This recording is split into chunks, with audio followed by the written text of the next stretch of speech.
오늘은 하나님의 마음을 아는 자라는 제목으로 창세기 3장 말씀을 나눠보도록 하겠습니다. 말씀의 3장을 전체적으로 훑을 거라서 같이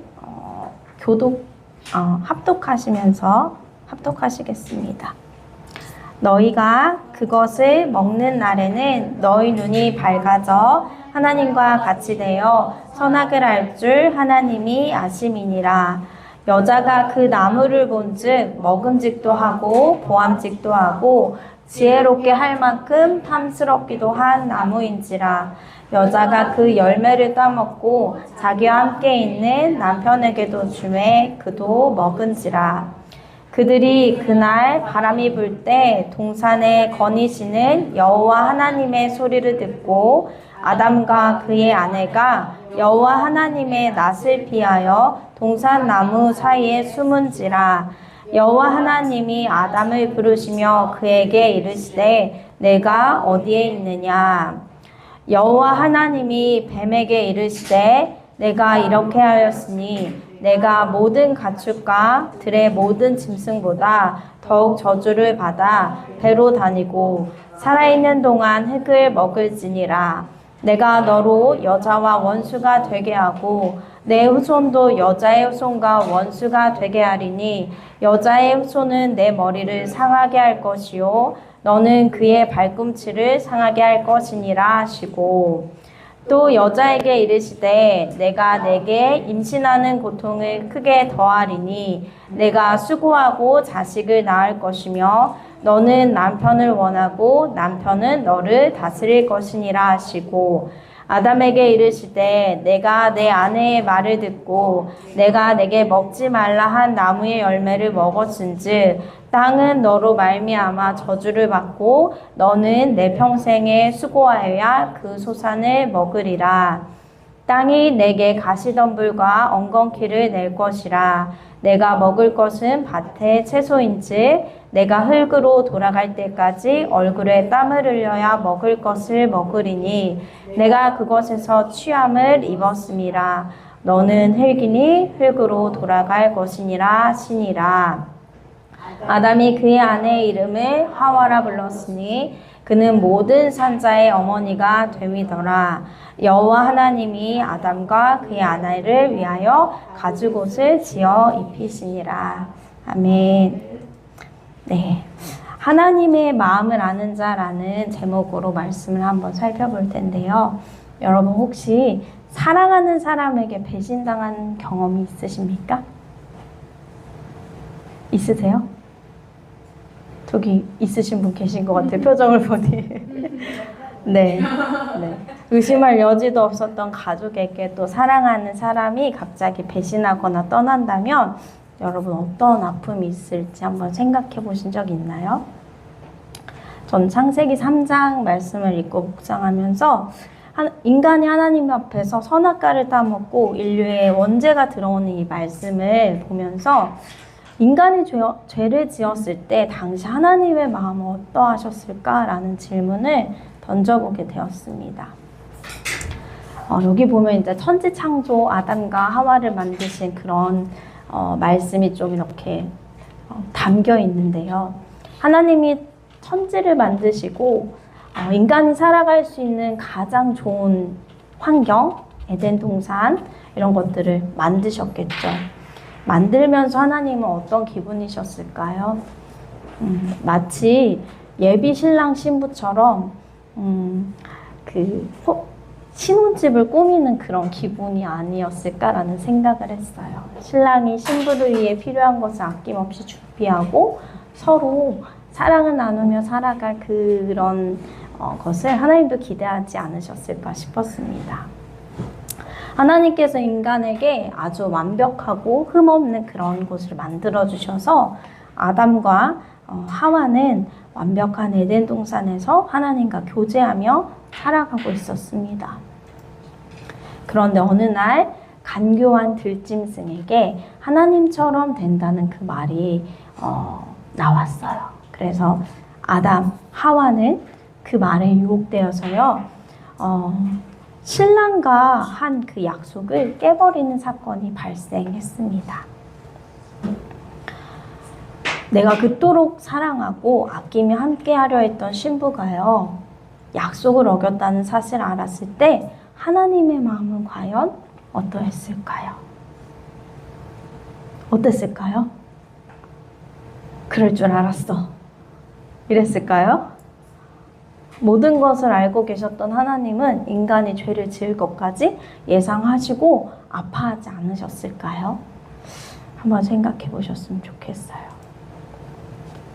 우리가 선악과를 먹는다는 것은요, 선악을 알게 되고 그 결과가 죽는 것이었잖아요.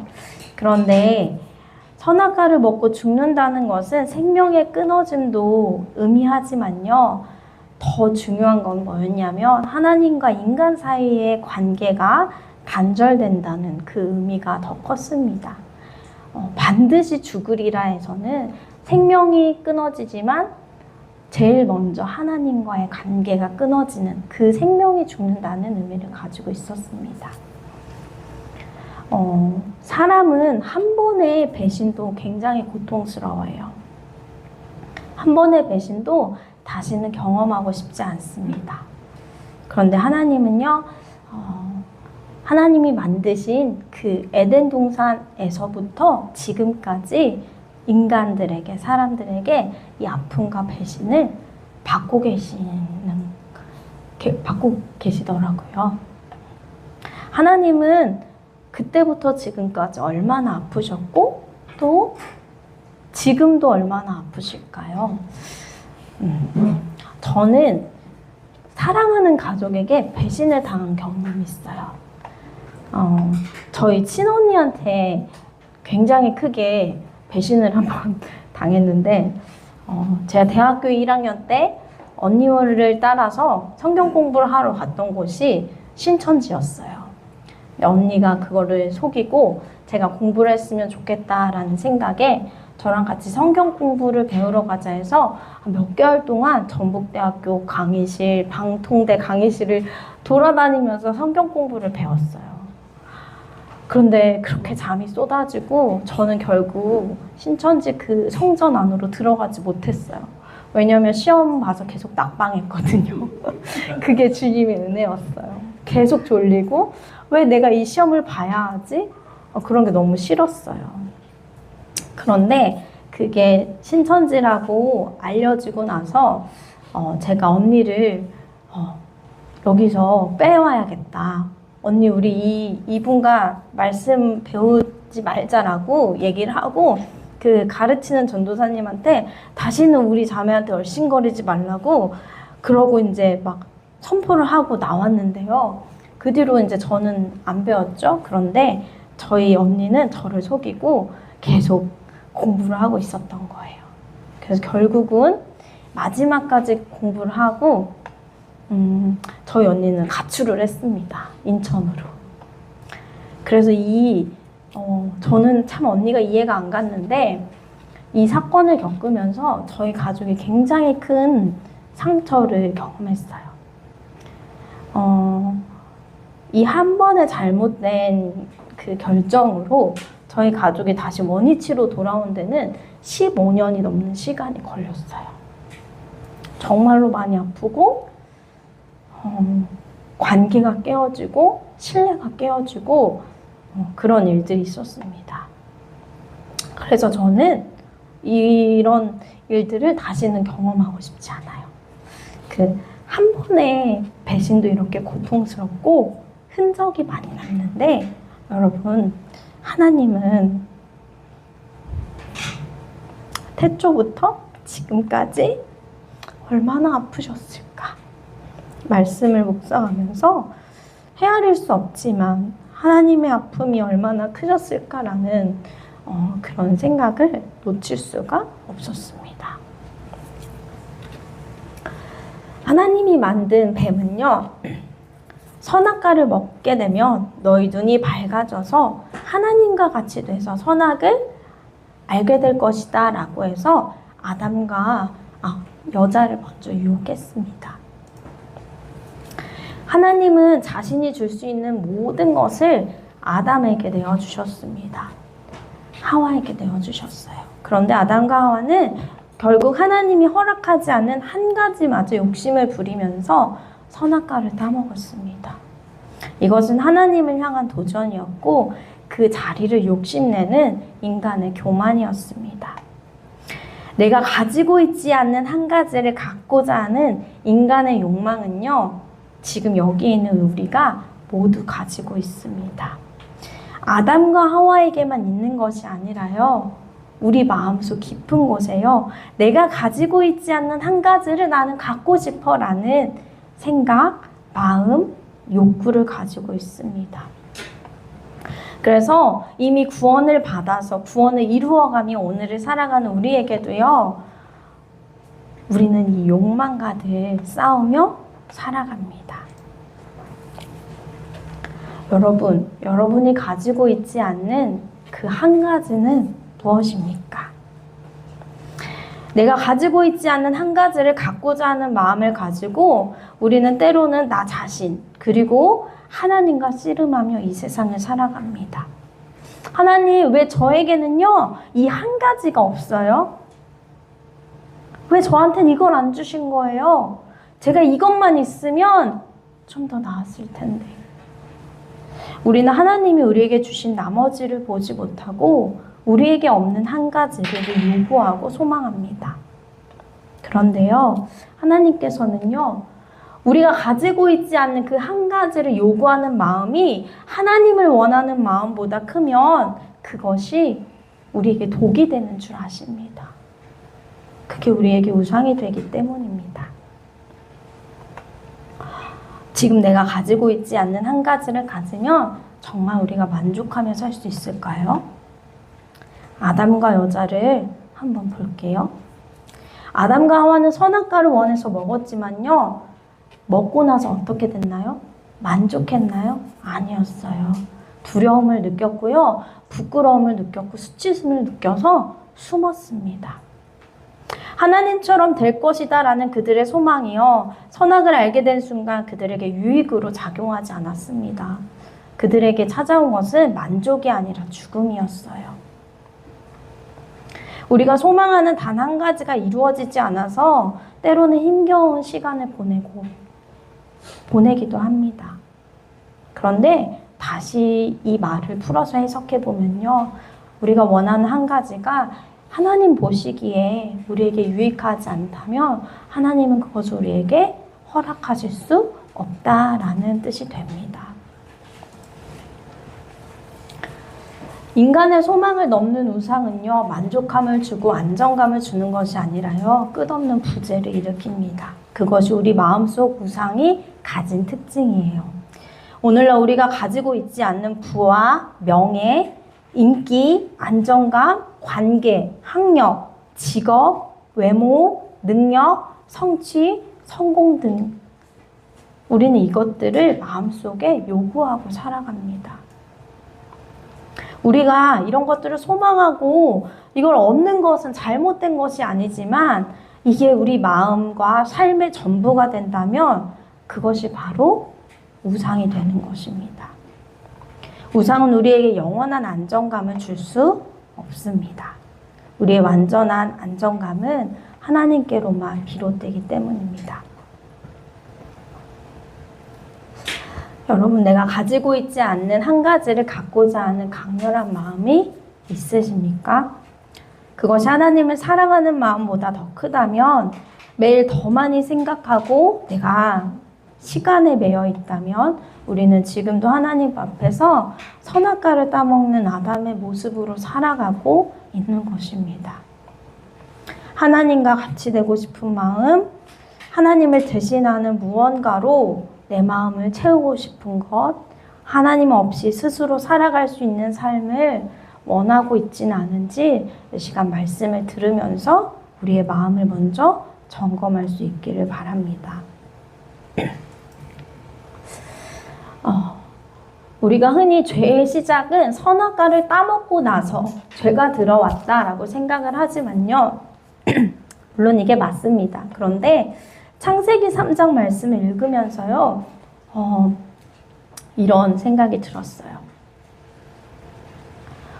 선악과를 따먹고 죄가 들어온 것이 아니라요. 선악과를 따먹기 전에 죄가 시작되고 있었구나라는 생각이 들었습니다. 창세기 3장 6절에 보면요.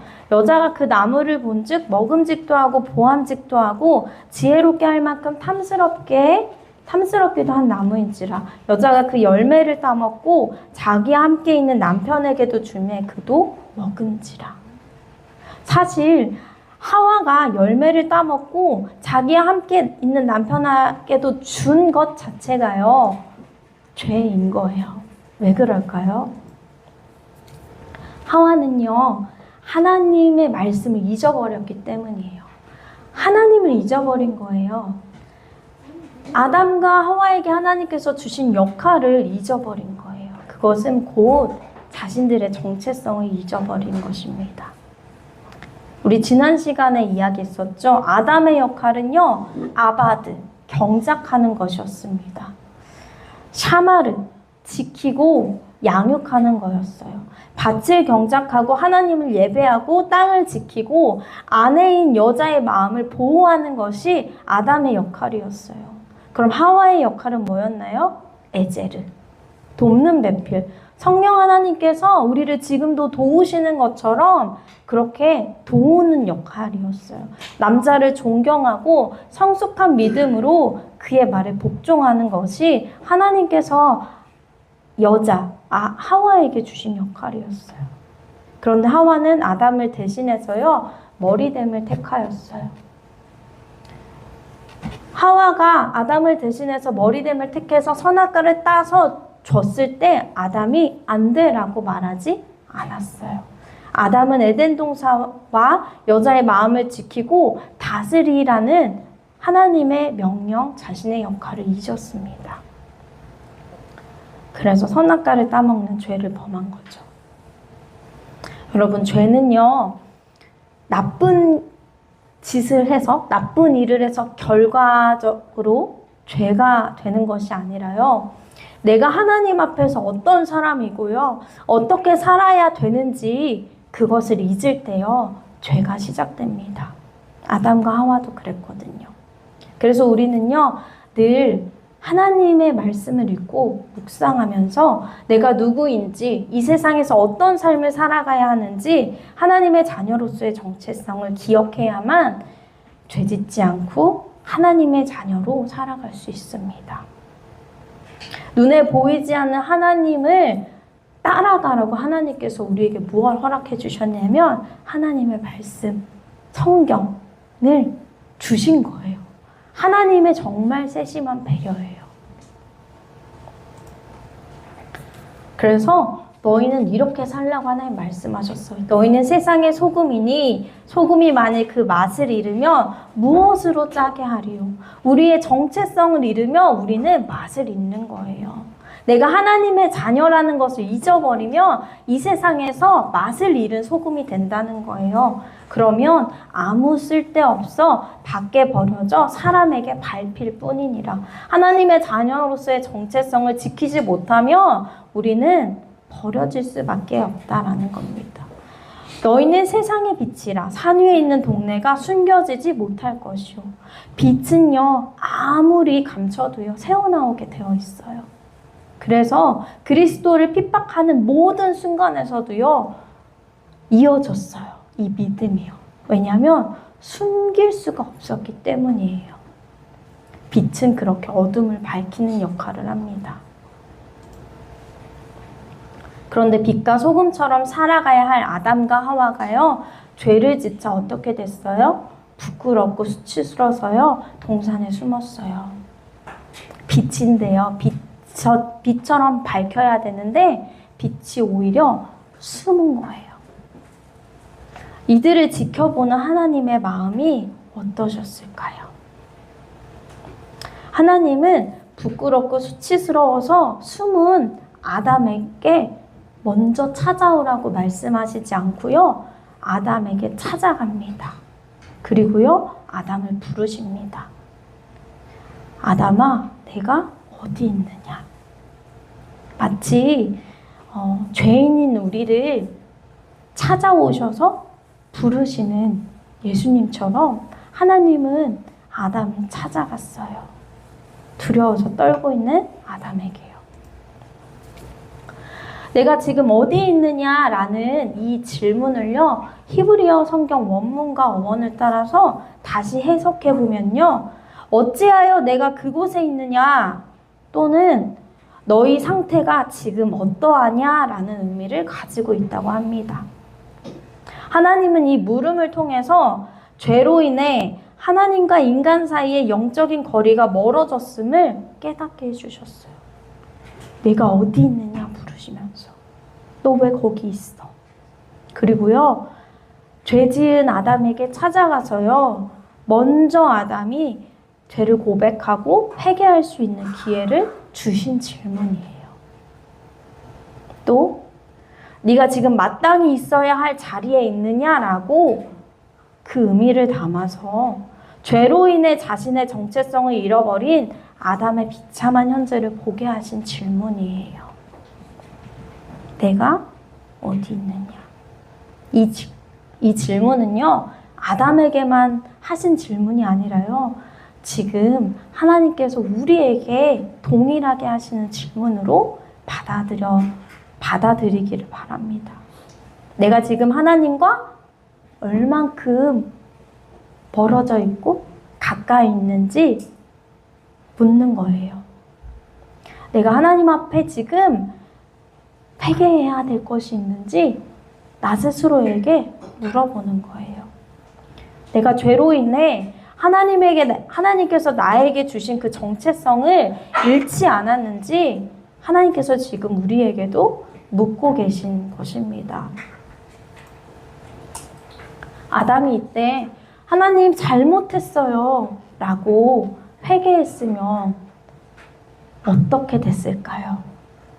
근데 아담은 먼저 찾아오신 하나님 앞에 회개하진 않았어요. 아담의 죄를 보시고 오히려 먼저 찾아가서 아담을 부르신 하나님은요, 우리가 아는 은혜의 하나님이셨습니다. 그런데 아담은 회개하지 않고 하나님이 만드신 여자에게 책임을 전가하는 모습을 보였습니다. 불과 창세기 2장에서 이 여자는 내 뼈 중에 뼈요, 살 중에 살이로다 라고 고백한 아담이었는데 말이죠. 그래서 뱀도 하와도 아담도 각자 자신의 벌을 받게 됩니다. 여호와 하나님이 뱀에게는요, 모든 가축과 들의 모든 짐승보다 더욱 저주를 받아 배로 다니고 살아있는 동안 흙을 먹게 되는 벌을 주셨습니다. 여자에게는요, 임신하는 고통을 크게 더하셨습니다. 수고해서 자식을 낳을 것이며 너는 남편을 정복하길 원하나 남편이 너를 다스릴 것이다 라고 하나님께서 말씀하셨어요. 여자는 남편을 계속 다스리고 싶어하는 욕망이 있어요. 이게 원죄에서부터라고 출발하고 있다는 것을 알려주는 거예요. 임신하는 고통, 우리가 고통의 세기를 1에서 10까지 이렇게 그 자극을 나눠보면요, 임신해서 해산하는 고통이 10이라고 해요. 정말 인간이 겪을 수 있는 최악의 고통을 맛본 다음에 자녀를 낳는 그런 결과가, 그런 벌을 받은 거예요. 또 남자 아담에게는 어떤 벌을 주셨어요? 평생을 수고하여야 그 소산을 먹을 것이다. 근데 수고해서 소산을 먹는 것까진 괜찮은데요, 에덴 동산에는 해가 되는 것들이 없었어요. 그런데 이 죄로 인해서 가시덤불과 엉겅퀴가 땅에 생기기 시작했습니다. 이 가시덤불과 엉겅퀴는요, 무엇을 의미해요? 고난, 역경, 어려움을 의미해요.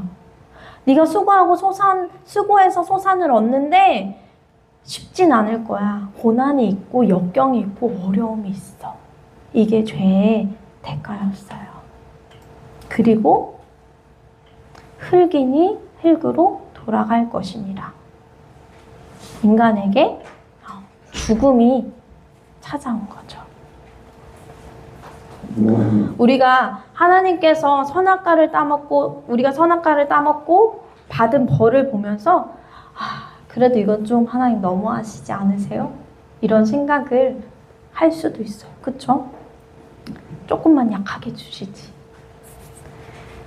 그런데 하나님은 참 우리의 부모님이시다라는 게 맞는 게요. 부모가 자녀에게 자녀가 잘못했을 때 벌을 줄 때 어떤 벌을 줘요? 벌을 주는데 그 벌이 단순히 벌만 의미하지 않아요. 이 벌을 통해서 잘못한 걸 깨닫고 이걸 통해서 더 나은 것을 알아갈 수 있는 그런 벌을 부모는 마음속으로 계획해요. 하나님도 동일하셨던 거예요. 수고해야 소산물을 얻을 수 있고요. 땅에 가시덤불과 엉겅퀴를 주신 것이 우리가 봤을 때는 너무 가혹한 것 같지만요. 전도서 말씀에 보면요, 이런 말씀이 있어요.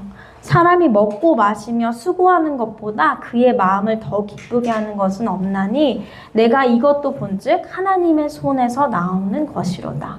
사람마다 먹고 마시는 것과 수고함으로 낙을 누리는 그것이 하나님의 선물인 줄 또한 알았도다. 수고하여야만 소산물을 얻을 수 있도록 하신 이 벌이요, 솔로몬은 이렇게 고백해요. 인간에게 가장 큰 기쁨이다. 벌이라고 주셨지만 수고하고 낙을 누리는 것이 하나님의 선물이다 라고 솔로몬은 고백합니다. 여자에게 해산의 고통을 더하고요. 남편을 지배하기 원하나 남편에게 다스림 받는 삶. 해산의 고통을 더해서 낳은 자녀를 양육하다 보면요. 하나님의 마음을 알아가게 됩니다. 부모의 마음을 알아가게 돼요. 그리고요. 하나님께서는요. 해산하는 고통을 주셨지만요. 생명을 잉태할 수 있는 그 기회는 박탈하지 않으셨어요. 네. 인간이 계속 생명을 낳고 번성하도록 하셨어요.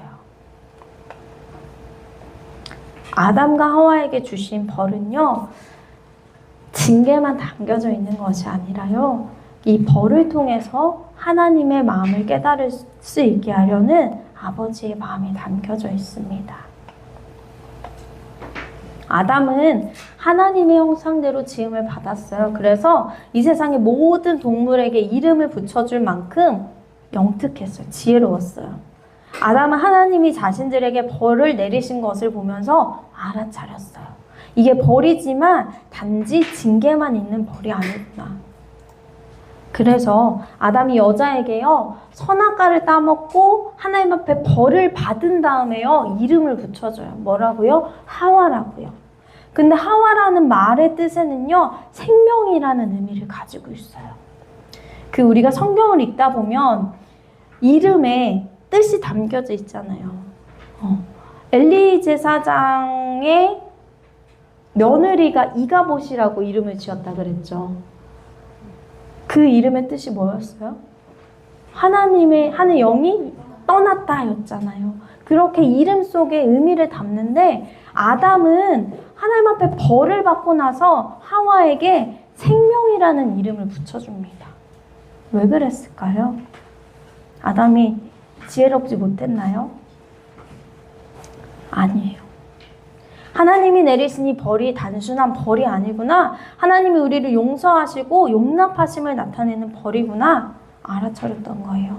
여자의 손은 내 머리를 상하게 할 것이요 너는 그의 발꿈치를 상하게 할 것이니라 하시고, 이것을 통해서 우리 죄를 대속하실 예수 그리스도 구원자를 예비하시는 말씀이구나라는 것을 아담이 알아차리고 그의 이름을 하와라고 불렀습니다. 하나님께서 우리를 용서하셨구나. 그래서 하와는 모든 산자의 어머니가 됩니다.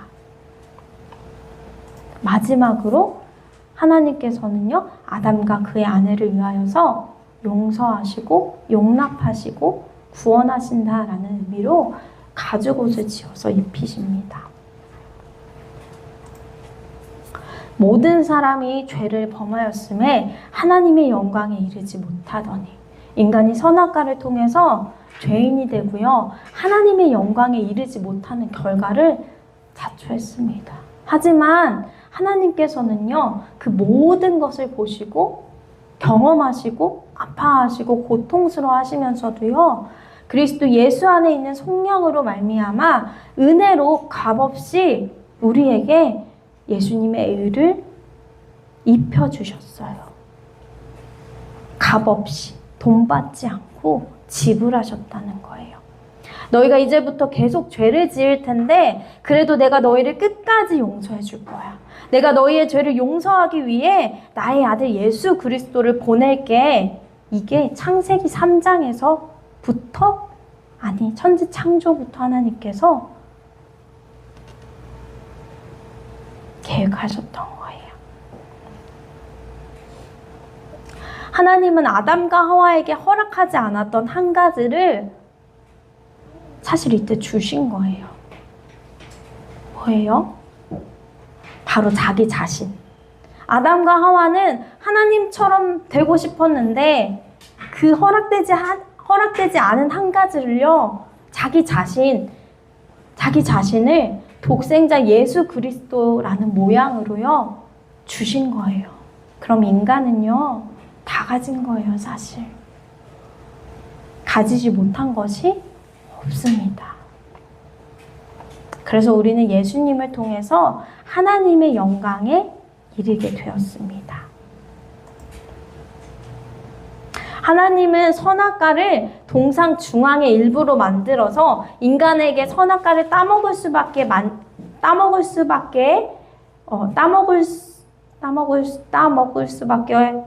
없이 만드신 그런 하나님이 아니에요. 왜 동산 중앙에 그런 선악과를 놔서 유혹되게 왜 놓으신 거야? 이런 말을 많이 하잖아. 안 그랬으면 안 따먹잖아요. 죄 안 짓잖아요. 이렇게 살 필요 없잖아요. 하나님은 그 의도가 아니셨어요. 창조주이신 하나님과 피조물 간의 관계를 바르게 가르쳐주고 그 안에서 함께 교제하며 사랑하며 살기 원하신 하나님이셨어요.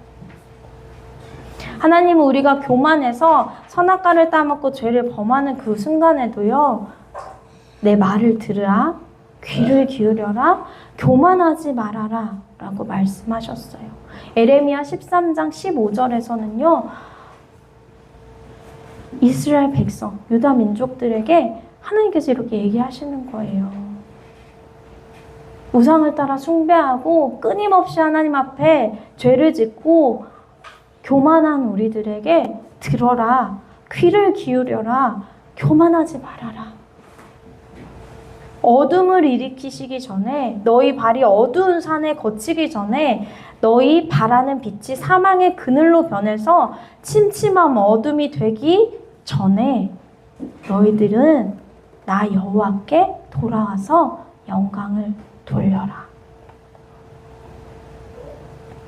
우리에게 생명을 주시면서 다시 빛의 자녀로 살라고 하나님께서 말씀하십니다. 너희가 이를 듣지 아니하면 내가 너희를 저주할 거야. 내가 너희를 벌 줄 거야. 이렇게 협박하시는 것이 아니라 나의 심령이 너희 교만으로 말미암아 은밀한 곳에서 올 것이다. 내가 너희의 이 죄악으로 인해서 내가 화나고 분노하고 너희를 어떻게 할지 몰라서 주체하는 분노로 있는 것이 아니라 은밀한 곳에서 내가 너희를 향해 울 것이다 라고 말씀하십니다. 여호와의 양떼가 사로잡힘으로 말미암아 눈물을 흘려서 하나님께서 통곡하신대요. 누굴 위해서요? 나를 위해서요.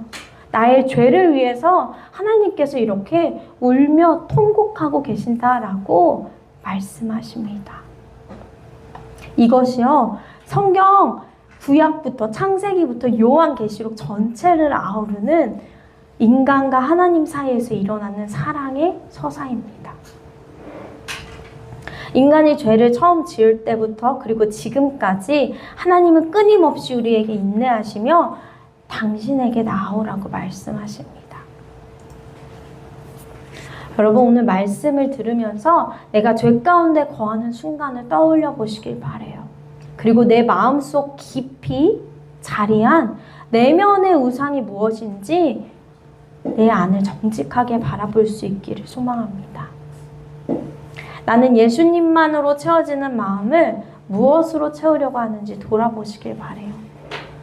예수님으로만 채워지는 마음은요, 저 파란색 십자가밖에 없습니다. 그런데 우리는요, 화려한 것을 쫓아서 이 별을 내 마음에 채우려고 해요. 채워도요, 빈 공간이 있어요. 영원히 채워지지 않습니다. 우리가 죄 가운데 있을 때 은밀하게 울고 통곡하고 계시는 아버지의 마음이요, 오늘 말씀을 통해서 우리 마음 가운데 전달되길 원합니다. 하나님께서는 끝까지 죄인인 우리의 옷을요, 헤어지지 않는 가죽 옷으로, 예수님의 그 의의 옷으로 바꾸어 주셨습니다. 이 아버지의 마음을 느끼면서 우리 오늘 우리 마음 가운데 깊이 박혀있는 죄, 바라보고 있는 그 소망함, 하나님보다 더 큰 그 소망, 그 우상을 내려놓는 시간이 되길 바랍니다. 그래서 하나님 마음에 합한 자, 하나님의 마음을 아는 자로 하나님과 동행하는 삶을 살아가기를 예수님의 이름으로 축복합니다.